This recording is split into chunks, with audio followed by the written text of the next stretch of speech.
Hello students, in this video we will learn the class 10th physics and the topic is factors affecting the resistance of a conductor.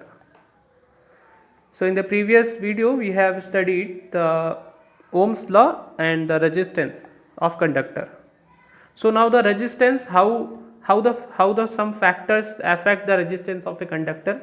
So there are 4 factors, है ना. इन चारों factor से किसी conductor का resistance affect होता है. The first one is length of the conductor, second one area of cross section या thickness, third one is nature of materials, okay, nature of material of conductor, and the fourth one is temperature of the conductor. So now we will describe, okay, describe how the resistance depend on these factors. So first one is effect of length of conductor. So how the resistance depend on the length. So the resistance of conductor is directly proportional to its length. Directly proportional है, ठीक है ना. यानी कि अगर हम length को double कर दें तो रेजिस्टेंस भी क्या हो जाएगा, डबल हो जाएगा. लेंथ को ट्रिपल कर देंगे, रेजिस्टेंस ट्रिपल हो जाएगा. यानी जिस रेशियो में लेंथ इंक्रीज होगा उसी रेशियो में रेजिस्टेंस भी इंक्रीज होगा. ठीक है. तो यहाँ से एक चीज़ और क्लियर आपको समझ में आ रहा हो कि 2 वायर अगर आपके पास हैं तो उसमें से जो लॉन्ग वायर है सेम मटेरियल का होना चाहिए, तो लॉन्ग वायर होगा उसका रेजिस्टेंस क्या होगा, ज़्यादा होगा. The second point is effect of area of cross section of the conductor. Okay, effect of area of cross section of the conductor. तो एरिया ऑफ क्रॉस सेक्शन क्या होता है, मैंने समझाया था पिछले वीडियो में. ये एरिया ऑफ क्रॉस सेक्शन इसे कहते हैं. जैसे कंडक्टिंग वायर है, मान लीजिए इट इज़ अ वायर, तो वायर का जो ये पार्ट होता है ओपन एरिया या इधर वाला part, this is called cross sectional area. तो ये क्या होता है, एक सर्कुलर शेप में होता है. ठीक है. तो पहले इसको देख लें कैसे ये डिपेंड होता है. The resistance of conductor is inversely proportional. सो ये आपको ये ध्यान रखना है, it is inversely proportional. Okay, resistance of a conductor is inversely proportional to the area of cross section. तो देखिए अगर एरिया को हम डबल करेंगे तो रेजिस्टेंस क्या हो जाएगा, हाफ हो जाएगा. यहाँ ए की जहाँ पे 2a कर दें तो क्या हो जाएगा, 1/2 पार्ट हो गया कि नहीं. तो देखिए ये चीज़ समझ में आ गया आपको कि रेजिस्टेंस क्या होगा, हाफ हो जाएगा अगर हम एरिया को डबल करें. लेकिन एरिया को डबल ना करके हम अगर रेडियस डबल कर दें, इसका रेडियस, तो आपको पता है कि ये सर्कुलर शेप में है और सर्कल का एरिया का फॉर्मूला होता है πr².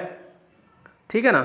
तो πr² में r की जो वैल्यू है, अगर हम r को 2r कर दें, 2 टाइम्स कर दें, ठीक है ना, अगर हम उसको क्या कर दें, डबल कर दें, तो r² है, ठीक है, लेकिन r की जगह 2r का होल स्क्वायर करेंगे तो 2 का भी स्क्वायर होगा कि नहीं होगा. तो 2 का स्क्वायर क्या होता है, 4 हो जाता है. तो हो जाएगा 4r². तो यहाँ पे 4r² यानी ये 4 टाइम हो जाएगा. तो क्वेश्चन ये है कि अगर हम रेडियस को डबल कर दें, किसी वायर, कोई कंडक्टिंग वायर है, उसका रेडियस क्रॉस सेक्शनल एरिया का, क्रॉस सेक्शन पार्ट का अगर हम एरिया डबल कर दें, रेडियस डबल कर दें, तो उसके रेजिस्टेंस पे क्या फ़र्क पड़ेगा, उसका रेजिस्टेंस 1/4 टाइम हो जाएगा. देखिए यहाँ पे ये समझाया हुआ है. ठीक है. तो आपको ये समझ में आ गया होगा कि क्यों ये 1/4 टाइम होता है, बिकॉज इसका फॉर्मूला होता है 1πr². r² वहाँ पे जो भी वैल्यू डालेंगे, अगर हम 3 टाइम करें, रेडियस को 3 टाइम करें तो 3 का स्क्वायर होता है 9, तो 1/9 टाइम हो जाएगा, है ना. इसी तरह से अगर 4 टाइम करें रेडियस तो 1/4 16, 1/16 टाइम हो जाएगा. तो बहुत ही इंपॉर्टेंट पॉइंट है, very very important point. Okay, for board examination. Board exam में ज़रूर ये मतलब हाईली चांस होता है इस टाइप के MCQ के क्वेश्चन बनने के लिए, MCQ या 1 मार्क क्वेश्चन के लिए. तो ये चीज़ आपको पता होना चाहिए. Now the third point is effect of the nature of materials of the conductor. यानी कि मटेरियल्स, अलग अलग मटेरियल्स का जो रेजिस्टेंस है वो अलग अलग होता है. जैसे मान लीजिए आप 2 मटेरियल आप ले रहे हो, एक कॉपर ले लो, एक एल्युमिनियम ले लो, या कॉपर और नाइक्रोम ले लो, चलो ठीक है. नाइक्रोम अलॉय है एक, तो नाइक्रोम अलॉय ले लो, और एक कॉपर, आप कॉपर का कोई वायर ले लो. दोनों का सेम लेंथ होना चाहिए, सेम जो है क्रॉस सेक्शनल एरिया होना चाहिए, नहीं दोनों की सेम थिकनेस होनी चाहिए. तो क्या आप पाओगे कि जो नाइक्रोम का रेजिस्टेंस है वो कॉपर के रेजिस्टेंस का 60 टाइम ज़्यादा होता है ना, 60 गुना ज़्यादा होता है. इसीलिए आप देखोगे कि नाइक्रोम एलॉय का यूज़ किया जाता है कहाँ पे, किस जगह करते हैं, ये हीटर में यूज़ होता है नाइक्रोम वायर, ठीक है। तो ये चीज़ है। इसी तरह टंगस्टन का भी रेजिस्टेंस बहुत ज़्यादा यूज़ होता है, इलेक्ट्रिक बल्ब में यूज़ करते हैं उसको। तो ये चीज़ आपने देखा कि मटेरियल्स, अलग अलग मटेरियल्स पे जो रेजिस्टेंस है वो डिफाई करता है, अलग अलग डिपेंड होता है उसके मटेरियल के नेचर पे। Now the fourth point is effect of temperature, ठीक है। तो कैसे ये टेम्परेचर पे इफेक्ट करता है, तो देखिए the resistance of all pure metal increases on raising the temperature, यानी टेम्परेचर को अगर हम बढ़ाते हैं तो रेजिस्टेंस भी क्या होता है, बढ़ता है। और टेम्परेचर को अगर हम डिक्रीज करते हैं तो टेम्परेचर डिक्रीज करने पे क्या होता है, रेजिस्टेंस डिक्रीज होता है। तो ये चीज़ आपको समझ में आया। देयर आर 4 पॉइंट्स, 4 इफेक्ट थे, चारों इफेक्ट आपको समझ में आ गया होगा। Now the next topic is resistivity. What is it, resistivity.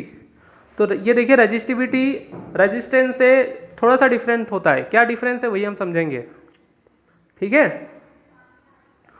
तो देखिए बच्चों, ये जो अभी हम लोगों ने 4 इफेक्ट पढ़ा है वो ऐसे ही नहीं आ गया, उसको एक्सपेरिमेंट करके देखा गया, ठीक है। एक्सपेरिमेंट किया गया, एक्सपेरिमेंट करने के बाद में पता चला कि रेजिस्टेंस जो है इन चीज़ों पर डिपेंड करता है। तो कैसे डिपेंड होता है, इन चारों पॉइंट्स, उन पॉइंट्स को दोबारा यहाँ पे लिखा हुआ है कि it has been found by experiment that the resistance of given conductor is directly proportional to length. हाँ, आपने पढ़ लिया है। उसके बाद जो उसका क्रॉस सेक्शनल एरिया है उस पर वो इन्वर्सली प्रोपोर्शनल होता है 1/a, are proportional to 1/a। अब इन दोनों इक्वेशन को, ठीक है, इन दोनों रिलेशन को कंबाइंड अगर कर लें, R proportional to L, R proportional to 1/a, तो हो जाएगा आर प्रोपोर्शनल टू l/a, ठीक है ना। l/a के ये प्रोपोर्शनल है, तो जब भी प्रोपोर्शनल का साइन हटाते हैं तो आता है क्या, आता है इक्वल साइन। जैसे कि आपने देखा था ओम्स लॉ में v is equal to I R, तो v प्रोपोर्शनल टू i था, प्रोपोर्शनल को हटाए तो r आ गया। r क्या था, रेजिस्टेंस, कांस्टेंट। यहाँ भी जब हम प्रोपोर्शनल को हटाते हैं तो एक आता है कांस्टेंट, यही कांस्टेंट कहलाता है रेजिस्टिविटी। और इसको हम रिप्रेजेंट करते हैं रो से।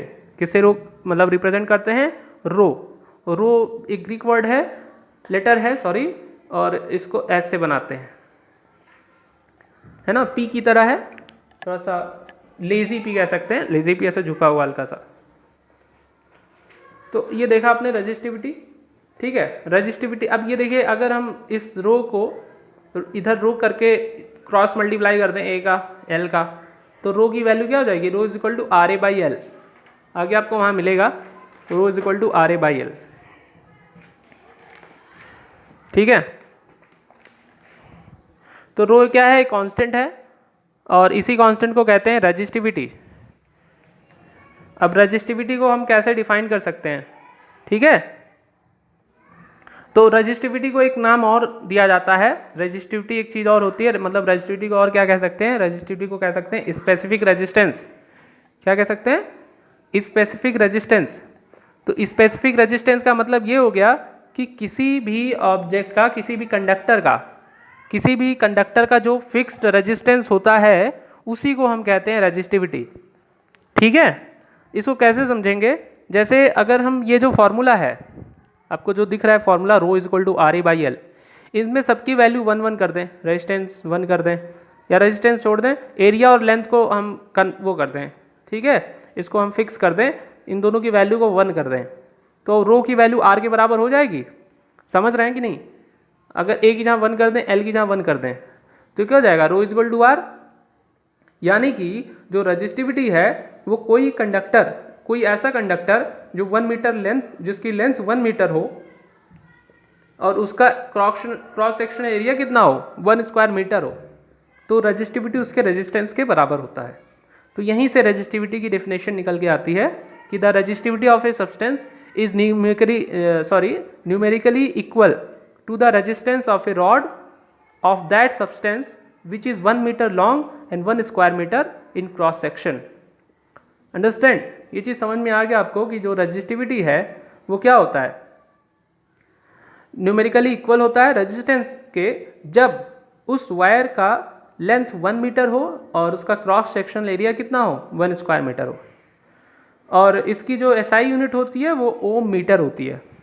ये आपको ध्यान रखना है। रेजिस्टेंस का यूनिट होता है ओम और रजिस्टिविटी की यूनिट होती है ओम मीटर, ओम मीटर। और ध्यान देने वाली बात ये भी है कि अब डिपेंडेंसी की बात करें तो resistivity of a substance does not depend on its length और थिकनेस, समझ रहे हैं? It depends on the nature of substance and temperature. जैसे रेजिस्टेंस 4 चीज़ों पे डिपेंड करती थी, रेजिस्टेंस 4 चीज़ों पे, किस पे? लेंथ पे, क्रॉस सेक्शनल एरिया पे, और टेम्परेचर पे, और नेचर ऑफ मटेरियल पे। लेकिन रजिस्टिविटी केवल nature of material, nature of substance और टेम्परेचर पे, इन 2 चीज़ों पे डिपेंड करता है, लेंथ और क्रॉस सेक्शन एरिया पर नहीं डिपेंड करता। अब क्वेश्चन आपके दिमाग में आ रहा होगा क्यों, ऐसा क्यों है, वाई? तो ऐसा इसलिए है क्योंकि जो रजिस्टिविटी की डेफिनेशन है वो यहीं से आई है कि जब हम उसका लेंथ और क्रॉस सेक्शनल एरिया फिक्स कर दे रहे हैं, समझ रहे हैं? जैसे कोई भी आप कंडक्टर ले लो, कोई कंडक्टर ले लो, उस कंडक्टर की रजिस्टिविटी का जो डेफिनेशन है, या आप कह सकते हैं उसका अस्तित्व कहाँ से आया, जब हम उस कंडक्टर के एक लेंथ मीटर को ले रहे हैं, 1 मीटर लेंथ को, और उसका जब क्रॉस सेक्शनल एरिया कितना हो, 1 मीटर स्क्वायर हो, तब हम कहते हैं कि उस सब्सटेंस का रेजिस्टिविटी इतना है। तो कंडक्टर कितना भी बड़ा हो, लेकिन कितना भी उसका क्रॉस सेक्शनल एरिया हो, कितना भी लेंथ हो, लेकिन जब एक रजिस्टिविटी की बात आएगी तो उसके 1 मीटर लेंथ और 1 स्क्वायर मीटर क्या क्रॉस सेक्शनल एरिया से ही उसकी वैल्यू आती है। यानी कि उसके लेंथ और क्रॉस सेक्शनल एरिया पर रजिस्टिविटी डिपेंड नहीं करता है। ये चीज़ क्लियर होगी आपके दिमाग में, ठीक? तो यहाँ से आपका ये टॉपिक ख़त्म होता है। एक आपको चार्ट आगे आपकी बुक में मिलेगा, ठीक है? उस चार्ट में दिया हुआ है कि कुछ मटेरियल्स का रेजिस्टिविटी कितना होता है।